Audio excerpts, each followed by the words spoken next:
इस वीडियो में हम सोशल कंस्ट्रक्टिविज़म थ्योरी के बेसिक आइडियाज़ को समझने की कोशिश करेंगे।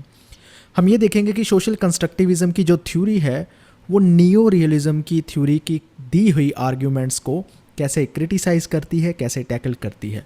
सोशल कंस्ट्रक्टिविज़म इंटरनेशनल रिलेशन को समझने का एक नया तरीका, एक नया ज़रिया बनता है। तो देखते हैं कि सोशल कंस्ट्रक्टिविज़म इंटरनेशनल रिलेशन को कैसे समझता है और अपनी तरफ से ये थ्योरी क्या इनपुट देती है।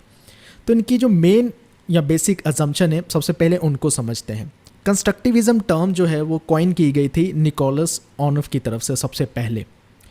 जो सोशल कंस्ट्रक्टिविज़म की थ्योरी है वो ये कहती है कि इंटरनेशनल रिलेशन में जो लीडर्स होते हैं, जो एक्टर्स होते हैं, वो जो भी डिसीजंस लेते हैं वो कुछ आइडियाज़ और बिलीव्स के बेसिस पे लेते हैं। उनके डिसीजन को बैक करते हैं कुछ आइडियाज़ और बिलीव्स। इनका कहने का बेसिक मीनिंग यही है कि जो रियलिस्ट है वो कहते थे कि मटेरियल फैक्ट्स बहुत इंपॉर्टेंट है। देखो, एक कंट्री जब हथियार बढ़ा लेगी तो वो सेफ महसूस करेगी, सिक्योरिटी महसूस करेगी। लेकिन सोशल कंस्ट्रक्टिविज़म की थ्योरी कहती है कि मटेरियल फैक्ट्स इतने इंपॉर्टेंट नहीं होते जितने आइडियाज़ इंपॉर्टेंट होते हैं। Material facts are secondary to ideas. वो कहते हैं, देखिए यूएस की एग्जांपल लेते हैं हम। अगर यूके के पास 500 न्यूक्लियर वेपन है, क्या यूएस को उससे खतरा लगता है? नहीं, यूएस को कम खतरा लगता है। हालांकि अगर नॉर्थ कोरिया के पास सिर्फ 5 न्यूक्लियर वेपन है तो यूएस के लिए वो बहुत बड़ा खतरा बन जाता है, उसके लिए एक सिक्योरिटी थ्रेट बन जाता है। क्यों? इसलिए क्योंकि यूएस मानता है कि ब्रिटिश जो है वो उसके दोस्त हैं और नॉर्थ कोरियंस जो है वो दोस्त नहीं है। तो ये एक बिलीव किसी कंट्री के होना कि यूके हमारा दोस्त है, नॉर्थ कोरिया नहीं है, ये सारे इंटरनेशनल रिलेशन के सीन को चेंज कर देता है। यही सोशल कंस्ट्रक्टिविज़म कहते हैं कि इंटरनेशनल रिलेशन को अब तक जितना भी हमने समझा है इसको कंस्ट्रक्ट किया हुआ है कुछ आइडियाज़ और बिलीव्स में। ये ऐसे रियलिटी नहीं है जैसे हमें रियलिज़म की थ्योरी बताती है। तो एक चीज़ ये इसके साथ और ऐड करते हैं कि जैसे नियो रियलिस्ट की थ्योरी कहती है कि एक्टर्स जो हैं, लीडर जो हैं, वो कुछ स्ट्रक्चर के बेसिस पे एक्शन लेते हैं। फॉर एग्जांपल, अगर इंटरनेशनल लेवल पर बाइपोलर सिस्टम चल रहा है तो उसके अकॉर्डिंगली कंट्रीज़ जो है एक्शन लेगी। अगर वो मल्टीपोलर है फिर एक्शन उसके बेस पे होंगे, अगर वो यूनिपोलर है तो एक्शन उसके बेस पे होंगे। लेकिन सोशल कंस्ट्रक्टिविज़म की थ्योरी कहती है कि नहीं, एक्टर्स जो हैं, जो लीडर हैं, वो स्ट्रक्चर को चेंज कर सकते हैं। अपनी सोशल विल से वो स्ट्रक्चर को भी चेंज कर सकते हैं। ज़रूरी नहीं जैसी स्ट्रक्चर है उसके अकॉर्डिंगली ही उन्हें एक्ट करना पड़ेगा। तो इस बात को लेकर वो पहले नियो रियलिस्ट को क्रिटिसाइज़ करते हैं। दूसरी बात ये कहते हैं कि जैसे नियो रियलिस्ट कहते हैं ना कि आइडेंटिटीज़ और इंटरेस्ट है वो ऑलरेडी गिवन है, लेकिन स्टेट को पता है कि उन्हें क्या करना है, स्टेट को पता है कि वो क्या चाहते हैं। कंस्ट्रक्टिविस्ट कहते हैं ऐसा कुछ नहीं है, स्टेट को नहीं पता उन्हें क्या करना है, वो क्या चाहते हैं। एक्चुअली वो जो इंटरेक्ट करते हैं दूसरी कंट्रीज़ के साथ, एक कंट्री जब दूसरी कंट्रीज़ के साथ इंटरेक्ट करती है तो तब उससे पता चलते हैं कि उसकी आइडेंटिटीज़ क्या है, उसने कैसे बिहेव करना है, उसके इंटरेस्ट क्या है, उसने क्या चीज़ों को इंटरनेशनल लेवल पर फॉलो करना है। अगर वो किसी कंट्री के साथ इंटरेक्ट ही नहीं कर रही, ना उसकी कोई आइडेंटिटीज़ हो सकती है, ना उसका कोई इंटरेस्ट हो सकता है। सो इंटरेक्शन से ही आइडेंटिटी और इंटरेस्ट बनते हैं। इन सब चीज़ों को और भी हम समझेंगे आगे चलकर। हम ये भी समझ लेते हैं कि इसके जो मेन थिंकर्स हैं वो कौन कौन से हैं। Alexander Wendt, Emanuel Adler, Michael Barnett, Ted Hopf, Martha Finnemore, Alastair Johnston. इनमें से हम जो मेन आर्ग्यूमेंट्स देखेंगे वो अलेक्जेंडर वेन और मार्था फिनेमोर की इस वीडियो में देखेंगे। तो सबसे पहले देखते हैं कि अलेक्जेंडर वेन के मेन आर्ग्यूमेंट क्या है। इनका जो मेन वर्क है वो है anarchy is what states make of it. Book का नाम ही देखिए कि सारी क्लैरिटी दे रहा है, बुक का टाइटल ही। ये कह रहे हैं अनार्की क्या है। अनार्की वो है जो स्टेट बनाना चाहती है। मतलब अनार्की को उस तरह से ही समझा जा सकता है जिस तरह से स्टेट ने समझा है। ठीक है, इसका मतलब क्या है?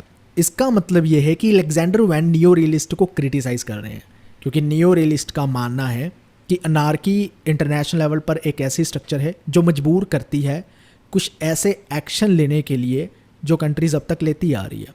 फॉर एग्जांपल, अगर अनार्की होगी यानी कोई वर्ल्ड गवर्नमेंट नहीं है, कोई ऐसा लॉ नहीं है जो कंट्री माने, क्योंकि कोई भी इंटरनेशनल लॉ काम नहीं करता, कंट्री की मर्जी है वो फॉलो करना चाहती है नहीं करना चाहती।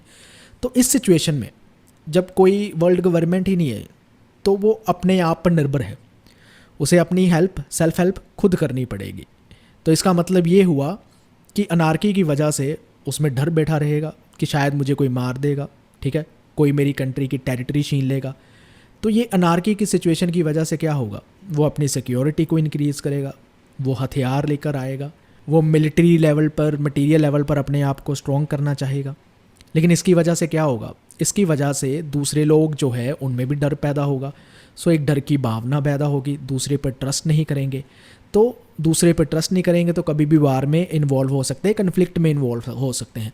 सो ये जो अनार्की की सिचुएशन से सारी नियो रियलिस्ट या रियलिज्म की थ्योरी बिल्ड होती है, ये उसी को चैलेंज करते हैं अलेक्जेंडर वैन, कि अनार्की जो बना रखा है वैसे नहीं है। कहते हैं अनार्की डिपेंड करती है स्टेट की इंटरेक्शन में। फॉर एग्जांपल यूएस और यूएसएसआर अगर ये मान लें कि वो दोनों दुश्मन नहीं है तो कोल्ड वार ख़त्म हो गया, कोई बात ही नहीं रही, किसी तरह का वार ही नहीं रहेगा। लेकिन वो मानने को तैयार ही नहीं है।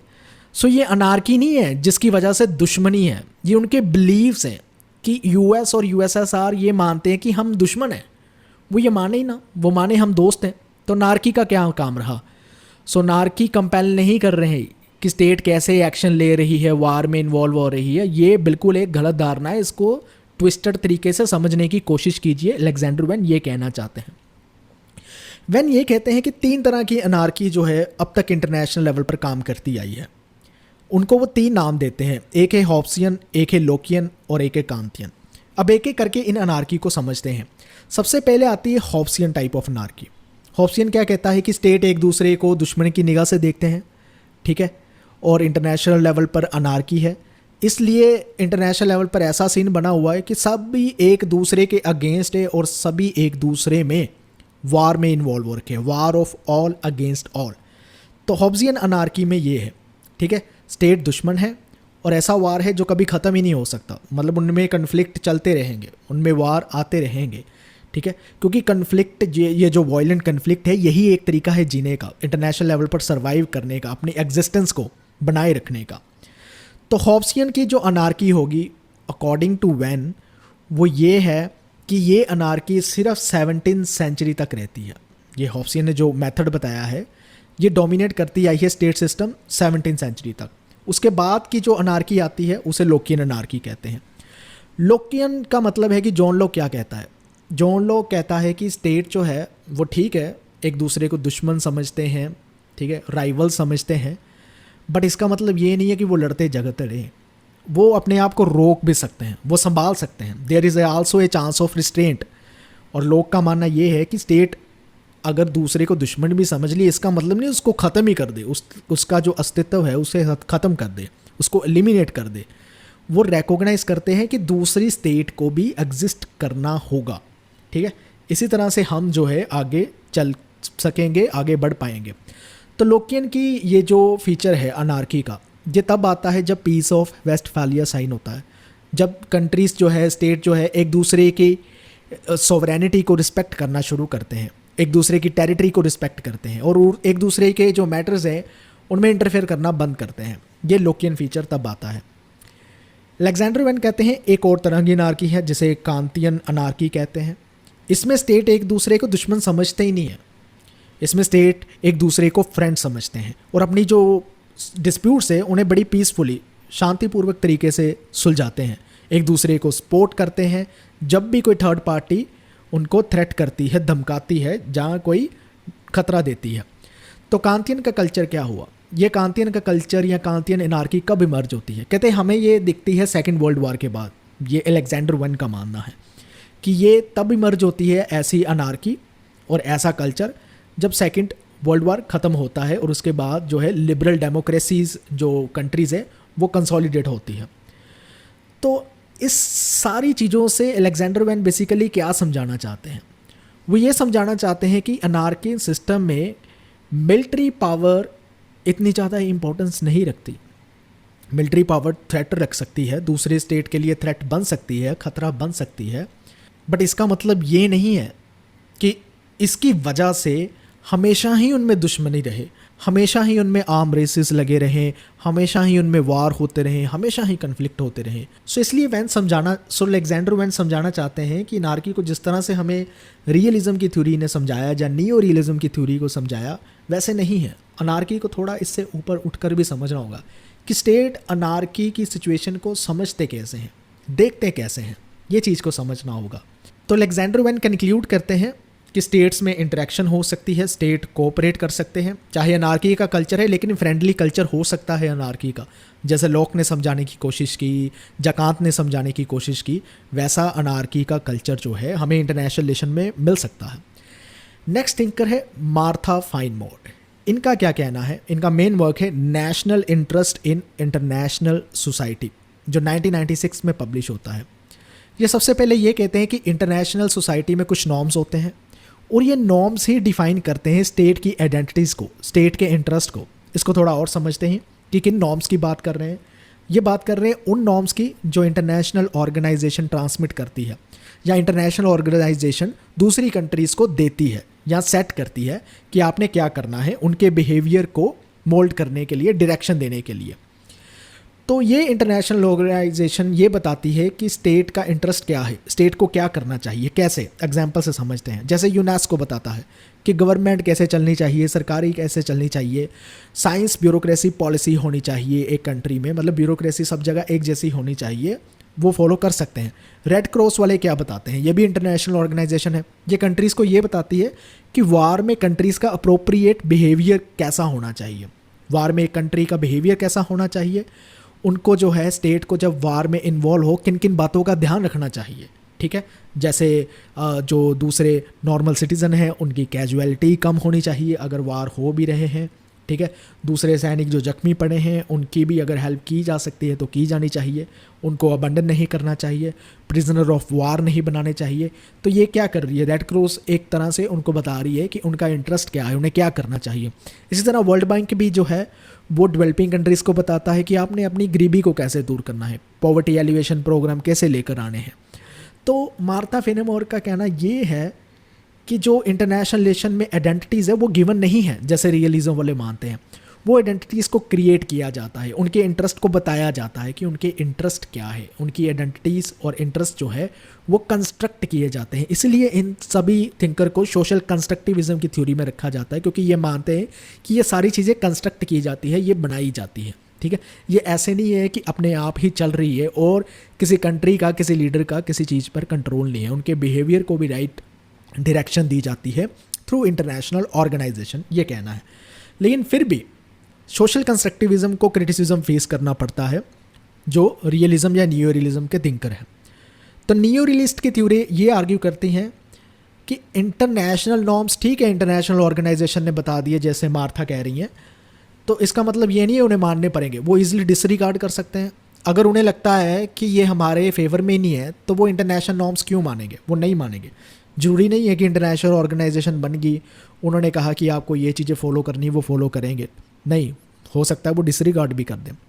दूसरी चीज़ ये कहते हैं कि ये स्टेट जो है वो फ्रेंड्स नहीं बन सकते, जैसे अलेक्जेंडर वैन ने कहा था ना कि इंटरेक्शन के थ्रू एक फ्रेंडली कल्चर हो सकता है अनार्की का, वो कहते हैं ऐसे नहीं हो सकता, सोशल इंटरेक्शन से कोई फ्रेंड नहीं बनता। ठीक है, स्टेट जो है अनार्की की वजह से अग्रेसिवली ही बिहेव करेंगे, क्योंकि उन्हें पता ही नहीं है कि दूसरा व्यक्ति उनके साथ क्या कर सकता है।